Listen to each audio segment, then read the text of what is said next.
One funny thing about this chart is that if you look at where when Asians come into the scene, the Asian communities are at 64,300. It looks like black people are a little bit more than 30,000, about 30, maybe 32, 33,000. So that's about a $32,000 gap, right? Now, if you go out to 2014, that is a $39,000 gap. So that gap has gotten wider. Or if you look at the gap between blacks and non-Hispanic whites around, let's say if you go back to when they started charting the whites at 52,000 for the whites.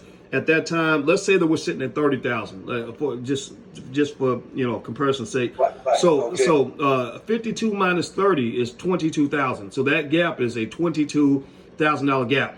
So after all these years of integration, civil rights, civil rights, you go out and here in 2014, you got 60 minus 35, which is a $25,000 gap.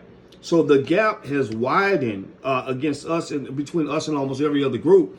And it really just shows that from an economic standpoint, that there have been no gains, that there's nothing, ain't nothing going on but the rent or the mortgage, and the money, the tangibles is what matters. And if you look at this, there is no way to argue that we have received any tangible economic gains from any of these civil rights movements. Am I right? Or what are your thoughts on that?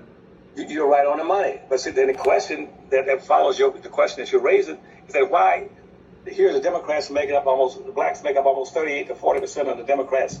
Why is the Democratic Party raising issues about this for the last 50 years, 60 years? Why is it they would sit there and let all these groups come in over black folk, and black folk are the primary base of the Democratic Party? I don't understand that.